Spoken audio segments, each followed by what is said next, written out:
3 सितंबर 1982, नासिक, उत्तर प्रदेश। सोहन जब विद्यालय से अपने घर लौट रहा था तो वह काफ़ी उदास था। आज भी उसे बुली किया गया है। नया शहर था, नया विद्यालय, उसके जीवन में हुआ यह बदलाव उसके लिए अभी तक भूल जाने लायक ही था। उसे विद्यालय जाना अच्छा नहीं लगता था। आते जाते समय वह कब्रिस्तान से गुजरता और हर रोज एक सफ़ेद पोशाक पहने हुआ आकृति उसे कब्रिस्तान के करीब दिखाई देती। विद्यालय जाते समय तो उसे कोई भय न था, मगर घर आते समय काफ़ी शाम हो जाती थी। अंधेरे की धुंधली परत रोशनी को आड़े हाथों ले रही थी।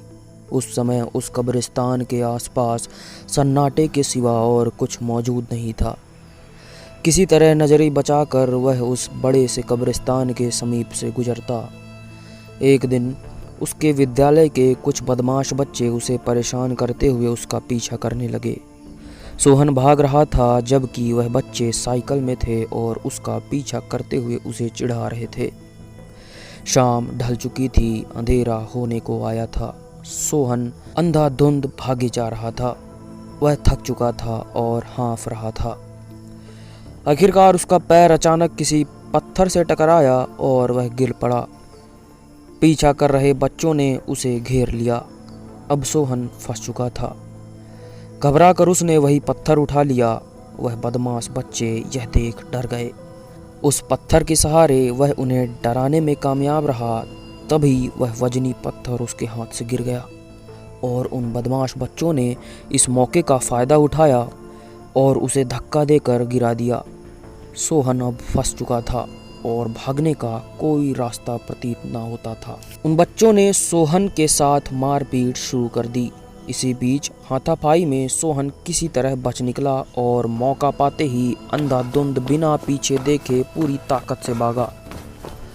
वह बच्चे अपनी साइकिल से उसका पीछा कर रहे थे, मगर वह काफ़ी दूर जा निकला और सीधा कब्रिस्तान के अंदर जा घुसा। सोहन को कब्रिस्तान के अंदर भागता देख पीछा कर रहे वह बदमाश बच्चे रुक गए।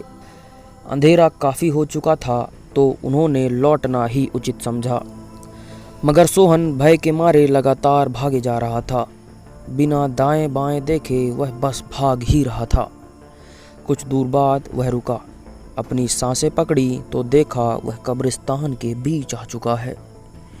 कीट पतंगों की आवाज़ के अलावा वहाँ और किसी तरह का शोर नहीं था। पूरे चांद की रोशनी के अलावा वहाँ और किसी तरह की रोशनी का स्रोत नहीं था। आसपास गड़ी कब्रों के अलावा और कोई चीज़ नहीं थी। सन्नाटे के साथ ठंड ने भी दस्तक दे दी थी। सोहन भय के मारे काँप रहा था। वह काफ़ी दूर निकल आया था। आगे पीछे दाएं बाएं उसे सिर्फ कब्रें ही दिखाई दे रही थी। देर रात जब वह घर पहुंचा तो उसकी हालत देख उसे खरी खोटी सुनाई गई। उसके घुटने छिले हुए थे, कोहनियां व मुंह से खून बह रहा था। चेहरा पीला पड़ चुका था। उस रात वह बिना खाना खाए ही अपने कमरे में चला गया। अगली सुबह जब वह उठा तो मानो पूरी रात नींद उससे खफा ही रही। सुबह का नाश्ता भी गुस्से से छोड़कर वह विद्यालय गया तो एक बार फिर वही बदमाश लड़के उसका रास्ता रोक उसे घेर खड़े हो गए। इस बार ग्राउंड में सोहन को बचाने वाला कोई भी टीचर आसपास मौजूद नहीं था। लोग जमघट लगा बीच मैदान में ही हो रहे इस तमाशे को देखने लगे।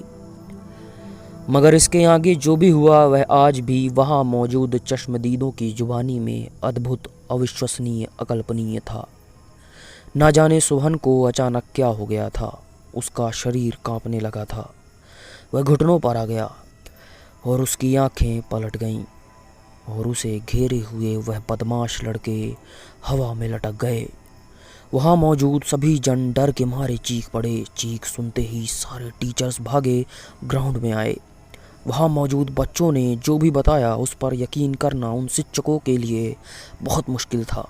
खैर, उन बदमाश बच्चों को सोहन को परेशान करने के लिए सज़ा दी गई और सोहन के पिताजी को भी स्कूल बुलाया गया, जहां सोहन की अजीब हरकतों को देख वहां मौजूद लोग दंग थे।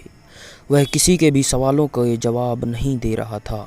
उसके पैर अभी भी कांप रहे थे और उसके शरीर का तापमान भी बढ़ चुका था। सोहन के पिताजी उसे डॉक्टर के पास ले गए, जहां पर उन्होंने सोहन को जांच कर बुखार की गोलियां दे भेज दिया।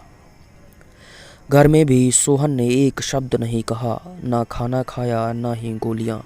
लाख समझाने बुझाने के बाद भी वह हिला तक नहीं। सोहन की माँ और घरवाले चिंता में डूब गए, ना जाने सोहन को क्या हुआ है। 2 दिनों से उसने अन्न का एक दाना तक नहीं खाया था। आंखें फूली हुई थी, शरीर गर्म और पीला पड़ चुका था। ना सोहन रात में सोया, ना ही उसका परिवार। उसकी नानी ने उसकी माँ से किसी तांत्रिक से झड़वाने के लिए कहा था, मगर सोहन के पिताजी को इन सब चीज़ों से सख्त नफरत थी। अगली सुबह वह किसी बड़े डॉक्टर के पास सोहन को दिखाएंगे, मगर यह सुबह है कि मानो रूठ सी गई है। खैर, समय अपनी गति से चला और आखिरकार प्रभात की पहली छटा उम्मीदों की रोशनी लेकर आई। सोहन के पिताजी उसे लेकर एक साइकाइट्रिस्ट के पास लेकर गए थे। अब दोस्तों देखते हैं, जब सोहन साइकाइट्रिस्ट के पास जाता है तो वहाँ क्या होगा। आप लोगों को क्या लगता है कि सोहन को क्या हुआ है, कमेंट पर ज़रूर लिखिएगा। कहानी पसंद आई तो चैनल को सब्सक्राइब और बेल आइकन दबाना मत भूलिएगा। मिलता हूँ इस कहानी के अगले भाग में, तब तक के लिए शुक्रिया।